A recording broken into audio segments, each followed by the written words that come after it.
Hello, I'm Bob Morwell, pastor of Union United Methodist Church in Quincy, Illinois, and this is episode 7 of our online Bible study of the Gospel according to Luke.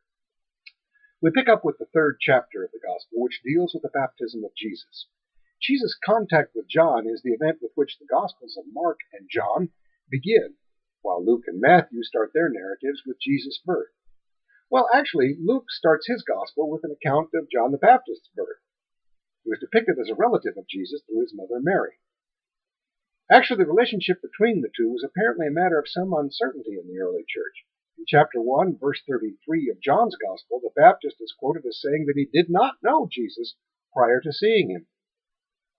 And interestingly, John's Gospel never actually describes the moment of John baptizing him, though he does endorse Jesus as the Messiah. John was a fiery preacher who was unafraid to criticize the religiously and politically powerful of his time. He would soon be arrested and eventually executed for publicly condemning Herod Antipas, a son of Herod the Great, for stealing his brother's wife, a woman named Herodias. Under Jewish law, having sexual relations with your living brother's wife was considered tantamount to incest. Herod was already generally despised as a corrupt puppet of the Romans, and John's lambasting him deepened that unpopularity. It also increased the sense of danger surrounding John. His message is that a new age is coming and that the Messiah is on his way. Some thought that he was the Messiah. Indeed, there's a small sect based largely in modern-day Iraq known as the Mandaeans who still insist that John the Baptist is the Messiah. In describing John's role in this drama, Luke quotes the prophet Isaiah from a passage in which he refers to the restoration of the Jewish nation after it had been defeated and largely destroyed by the Babylonians decades earlier. They'd been marched into exile, and the prophet is joyously proclaiming that God was opening a way for the people to return and rebuild their shattered nation. This happened after the Persian Empire swallowed up Babylonia and allowed the Jews to return to their homeland. Without having to fight, they had regained their nation. It was seen as a miracle.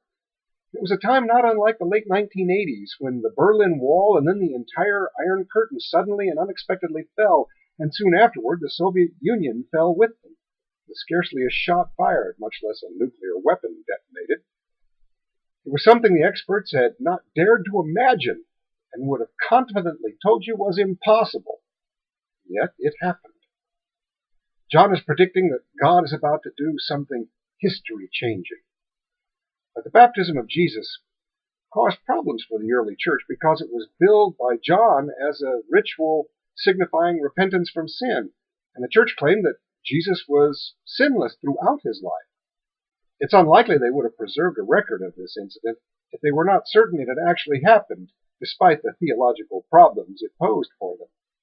And so we're left to ask, why would he seek baptism? While we know virtually nothing of his earlier life, let us assume that Jesus was indeed sinless prior to this moment, a claim which actually he never makes for himself. The key may lie in the word repentance. The Greek term used in the New Testament is metanoia, which means both to change one's mind and to change one's direction, since it's hard to do one without doing the other. There's no denying that Jesus' life took a radical change in direction from that point. The moment he stepped out of that river, he took his first step toward the cross, and all along the way he would be in a harsh public spotlight. His old, quiet, comparatively safe life was over.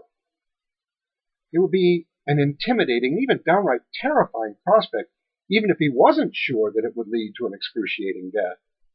This ritual represented a decision to step out of the shadows and lead a radically different life in accordance with what he understood God's will for him to be at that time. Sometimes it's not a matter of stepping away from a bad life. It's a matter of stepping into a new one, which will require a new and deeper kind of righteousness and direction. I've been a skydiver.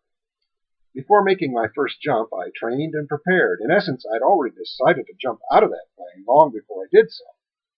But for all the mental and physical preparation, the moment I stepped into empty sky required a new level of commitment to the whole adventure. Jesus marks that personal moment by undertaking the ritual of repentance, of new direction. Just what kind of life he was breaking from, we don't really know. But he certainly broke from his past and entered a new existence as he took the plunge into this world-changing ministry.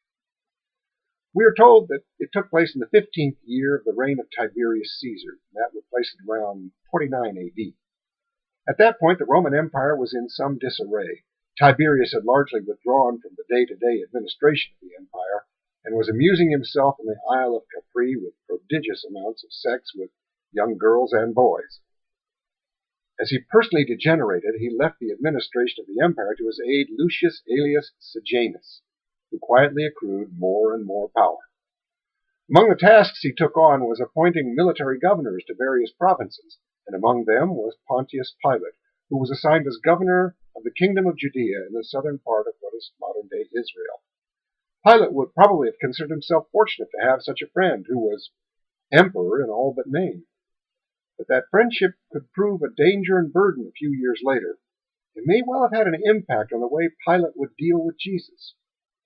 It does appear that Pilate was something of an anti-Semite who had little regard or respect for Jewish belief and custom. Soon after arriving in Jerusalem, he had shields bearing Caesar's image affixed to the outer walls of the temple, which outraged the Jews who saw it as a gross violation of the commandment against graven images. Pilate refused to remove them. He'd probably done it in the first place in order to suck up to the emperor, and he felt that taking them down would insult him. He told the furious Jewish religious and civic leaders that they would be slaughtered if any of them attempted to remove the shields. The Jews reportedly responded by baring their necks and daring him to lop off their heads then and there, rather than suffer the insult to God. Pilate was flabbergasted. The leaders sent a delegation to Capri to ask Tiberius to order the shields removed. But for some reason, Tiberius held a grudging respect for the Jewish people and ordered Pilate to remove the shields and stop offending the people. There would be other incidents in which Pilate would act in ways that were heavy-handed and unpopular, and coupled with his relationship with Sejanus, these acts would put Pilate in jeopardy with the increasingly unstable and paranoid Tiberius, and I think there's good reason to believe they helped shape the events surrounding Jesus' arrest, trial, and execution. But that's a story for another time. At the beginning of Jesus' ministry, the instability and brutality of Pilate and Tiberius contributed to the popular feeling that something momentous and terrible was in the offing, that the world was going to be radically and perhaps violently changed, and this was the feeling to which John gave voice, a feeling that was equal parts hope and fear. It is into this world that Jesus steps as he emerges from the Jordan after John's baptism. More on this in the next episode of CyberBible 2.0, the online Bible study sponsored by Union United Methodist Church in Quincy, Illinois. You can find our website at www.qumc.org. Once you're there, just click on Union United Methodist Church, or look for our Facebook page. Better yet, come meet us in person at Union United Methodist Church in Quincy, Illinois. I'm Bob Morwell, the pastor. Don't forget that this is an interactive study. Feel free to post questions and comments. Peace.